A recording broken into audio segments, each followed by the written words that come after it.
the same thickness. It's the same, like, kind of, what's this cover? Same pages. It basically feels like one. I love this book, it's cool.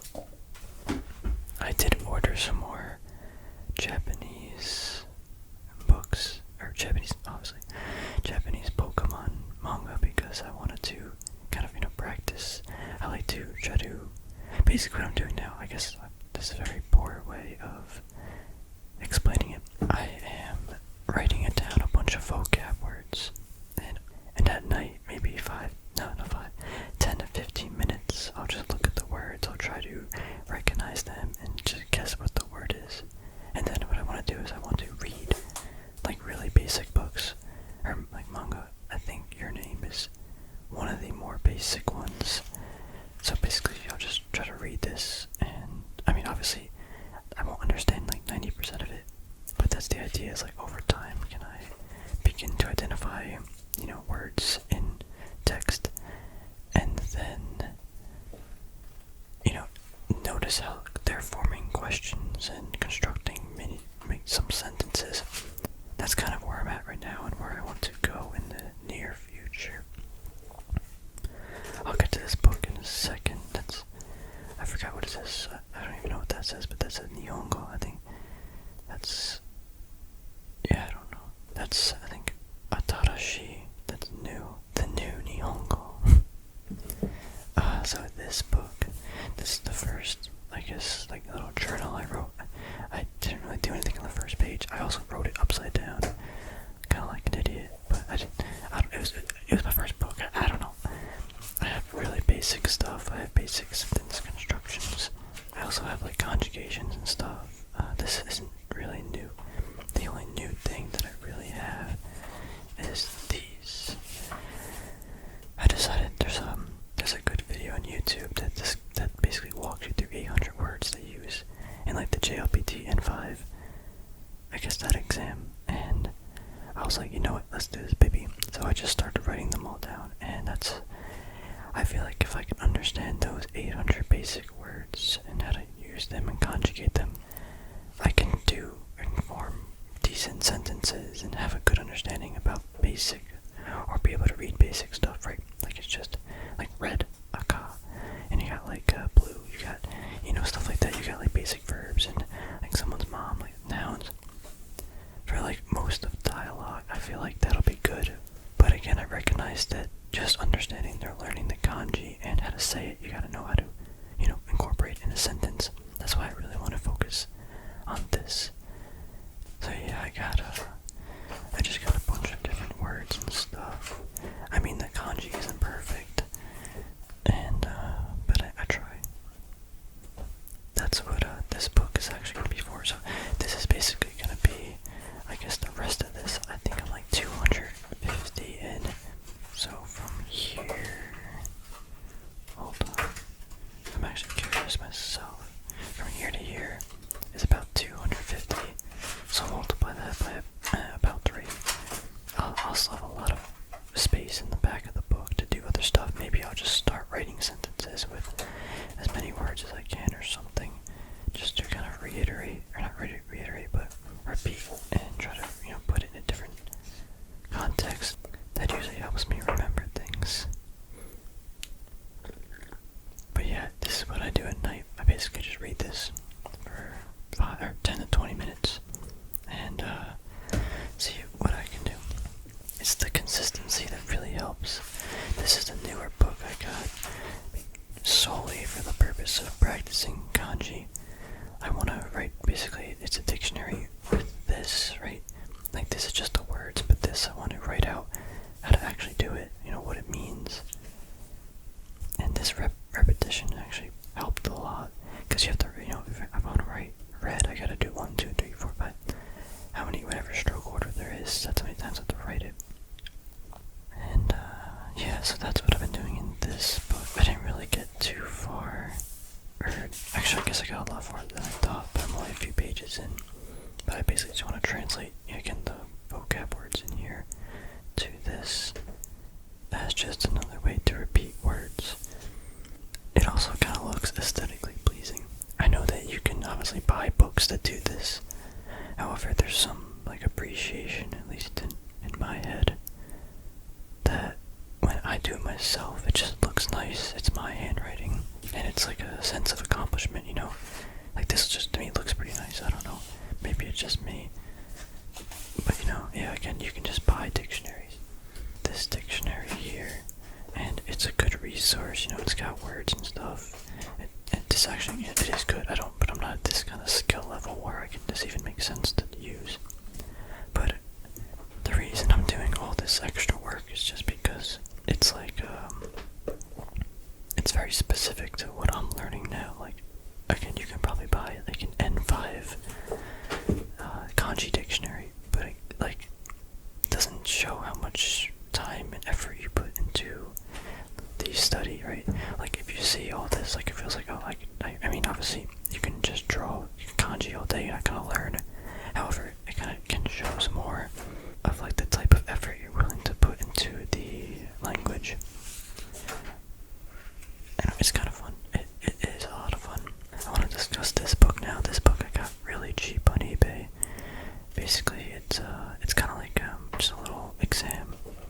So what you do is you got, like, a question. Ano no shita de chisashi yasumi yasho. Maybe that's not chisai because it's none of these. Sukoshi, shikoshi,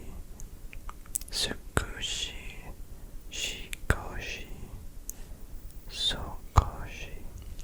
So what does it say? I guess that book, under something, she, on vacation, let's go. I don't know. I'm still, again, getting the vocab and sentences. It's, very tricky, but I thought that's the kanji for chisai, but it's probably not suku. I have no idea. So then you flip the page, and on the back, in that same section, it gives you like an English translation. So, oh, wait, that's ano kino. Wait, why is that kino? I thought that was a book. I thought that's, oh no, I lost the page. Oh no.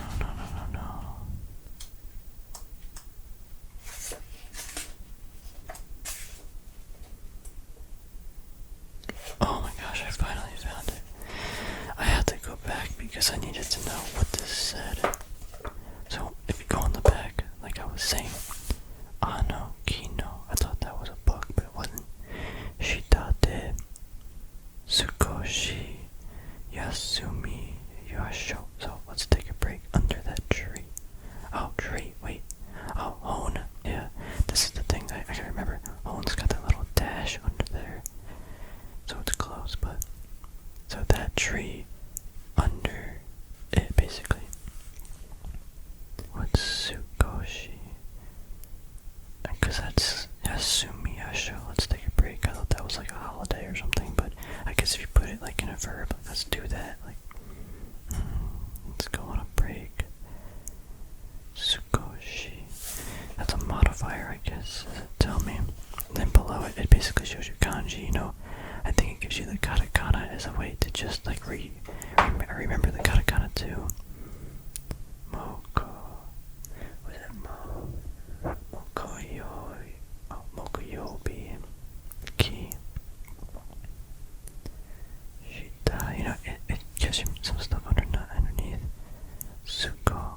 Oh. Suko. Sukunai. View a little. So let's take a little break under the tree, I guess. And that's, yeah, that is chisai, but it's, I guess, a little modifier. So, maybe not, I don't know. I obviously need to study more, but just being able to put stuff into a sentence, you know. Let's try another one. Ano, oh, I know, kodomo, I think it's kodomo. Kodomo or kotomo. Ano kodomo no hito wa ashka. I have no idea what that kanji is. However, ashika. Oh, that's leg. Ashi. Number 2. Ashi. Or foot, depending on the sentence.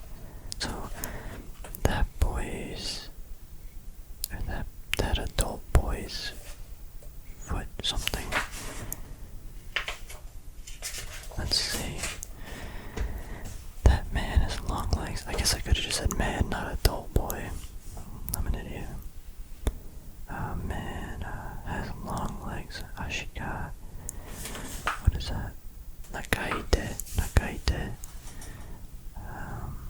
Yeah, this book is a great resource. I mean, this is definitely a challenge for me to do because I don't know a lot of the words and even the sentences. And then you gotta, answer questions. But on the back, it's got some help. It's got a good way to.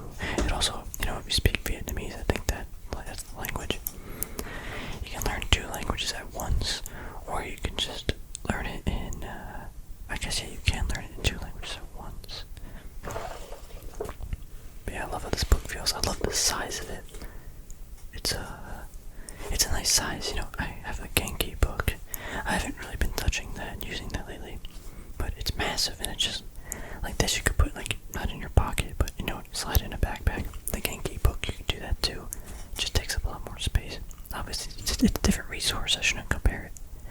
However, it's just a study material. This book is just aesthetically pleasing too. It's fun to hold. It's look at, touch, move around, and when you're using it, I don't know. It's like using these pens too. You don't need to go buy $2-3 pens, but it's I don't know. It just enhances the learning experience and makes it enjoyable. I guess that is important. Everything I'm doing now within the language is enjoyable. I don't feel like I'm studying or pressuring myself. It just feels like a good time, to be honest. And that's what it's about. Anyway, kind of just a little shorter video, just discussing, where I am along the language. I definitely need to practice my speaking. It's really bad. I think, I just remembered this, but me and my friend, I think today, we're going to a place, I think it's 20 minutes from here, my house. And it's a Japanese, supermarket. It's I guess a company. And they got all this food. I really hope they have miso paste or the miso root so I can put it in soup and make it all be so tasty. Oh yeah, but I always feel weird. I want to practice. The people that own it are Japanese. Obviously, it's a Japanese market. But I want to use the language, but not even feel embarrassed. But I don't want to do something disrespectful. And I get they're nice people in general, and they're no if some Japanese person came to me speaking English and they wanted to try it out, I would do it with them. But I don't think I should assume that for everyone else. And the reverse role, I don't know. And I guess at the end of the day, just do it anyway. YOLO, you only live once. You're gonna have fun, and you want to do something, just do it. And if someone doesn't want something done to them, they'll say it. If they don't want me to speak Japanese to them, just be hey, just speak English. But that's rude. They would never do that. Now that I think about it, they would just be polite. Oh, your Japanese is so good. I'd be like, yeah, even though it's trash. But we're practicing. It's fun.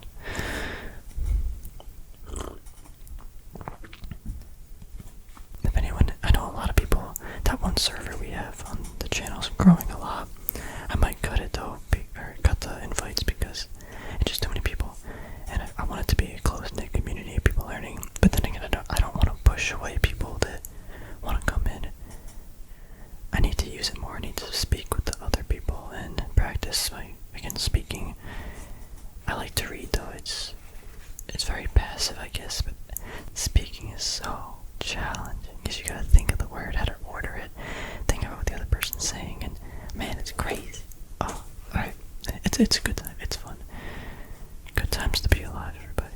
Anyway, I'll talk to you guys soon, and let me know how your progress is going. I'll see ya.